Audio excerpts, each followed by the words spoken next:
नमो श्री लक्ष्मी वेंकटेश्वराय श्री महागणाधिपति नमः।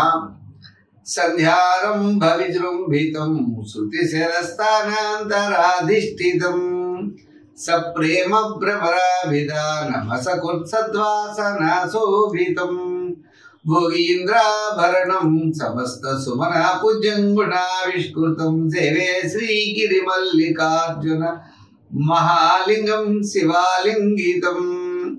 ప్రేక్షకుల నమస్కారాలు తెలియజేస్తూ మనం ఈ వారం రాశి ఫలాలు తెలుసుకుందాం। జూన్ 8వ తారీఖు 2025 నుండి జూన్ 14 వరకు ఉన్న గ్రహాల యొక్క పరిస్థితులను అనుసరించి మనం రాశి ఫలాలు తెలుసుకుందాం। మరి మిథున రాశిలో గురుడు బుధుడు, సింహ రాశిలో కేతువు కుజుడు ఈ విధమైనటువంటి సంచారం ఉంటుంది। తులా వృశ్చిక ధనురాశిలో చంద్ర సంచారం, మరి కుంభ రాశిలో కాకుండా మీన రాశిలోకి వచ్చేటప్పటికి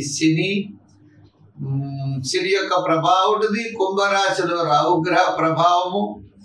ఈ విధంగానే గ్రహాల యొక్క ప్రభావాలను అనుసరించి మనం రాశి ఫలాలు తెలుసుకుందాం। మరి వృషభ రాశిలో రవి ఈ విధమైనటువంటి సంచారాలు ఈ వారం కనబడుతున్నాయి। మనం ముందుగా రాశి ఫలాలు తెలుసుకుందాం। మిథున రాశి, ఈ మిథున రాశి వారికి రాశిలో బుధుడు, తృతీయంలో కుజుడు, మరి చంద్రుడు పంచమ షష్ఠ సప్తమ స్థానాల్లో చంద్ర సంచారం ఉన్నది। ఈ వారం మీ క్యాలిక్యులేషన్స్ చాలా కరెక్ట్గా ఉంటాయి। కుటుంబ ఆర్థిక సంతానపరమైన వ్యవహారాల్లో మార్పులు రావడానికి అవకాశాలు ఉన్నాయి। వార ప్రారంభం సామాన్యంగా ఉన్నా వార మధ్యలో కార్యజయం, ధనలాభము, వారాంతం అన్నింటా విజయాన్ని సాధించగలుగుతారు। శుభరూపమైన పుణ్యరూపమైన కార్యక్రమాల్లో పాల్గొంటారు। బంధుమిత్రుల యొక్క సహాయ సహకారాలు మీకు లభిస్తాయి। అన్నింటా విజయాన్ని సాధించగలుగుతారు। ఒక ముఖ్యమైన వ్యవహారం మీకు యోగదాయకంగా తప్పనిసరిగా కనపడుతుంది। ఉద్యోగపరమైన సమస్యలు తగ్గుతాయి। రాజకీయ పరంగా సామాన్యంగా ఉన్న కొంత ఇబ్బందులు తగ్గుతాయి। శత్రుబాధలు తగ్గుతాయి। ఇంకా వ్యాపారాత్మకమైనటువంటి డెవలప్మెంట్స్ ఖచ్చితంగా కనబడతాయి। ఆర్థిక సర్దుబాట్లు తప్పనిసరిగా ఉంటాయి। అంతేకాకుండా దూరం నుండి వారాంతం శుభవార్తలు అందుతాయి।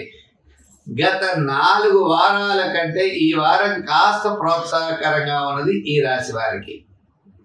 వ్యాపారపరమైనటువంటి ఆర్థిక లావాదేవీలు కూడా బుధవారం నుండి శనివారం వరకు కనపడే అవకాశాలు ఉన్నాయి। అంచేత ఈ రాశి వారికి గ్రహాలన్నీ సామాన్యంగా ఉన్నా కొన్ని గ్రహాల అనుకూలత వలన ఈ వారం అనుకూలత ఎక్కువగా ఉంటుంది। సంఖ్యల్లో 6, రంగుల్లో గ్రీన్, ఆరాధనలో వెంకటేశ్వర స్వామి వారిని ఆరాధించడం, శివారాధన చేయడం, గురువార నియమం పెట్టుకోవడం చాలా మంచిది। గురువారం నాడు దానాల్లో శనగలు దానం చేయండి। స్తోత్రాల్లో దత్తాత్రేయుని యొక్క స్తోత్రాన్ని బాగా చదవండి, తద్వారా తప్పనిసరిగా విజయం సాధించగలుగుతారు। మీకు ఏదైనా సందేహం ఉన్నట్లయితే, ధర్మ సందేహం ఉన్నట్లయితే కింద లైక్ చేసి కామెంట్ రూపంలో తెలియజేయండి, తప్పకుండా సమాధానం చెప్తారు।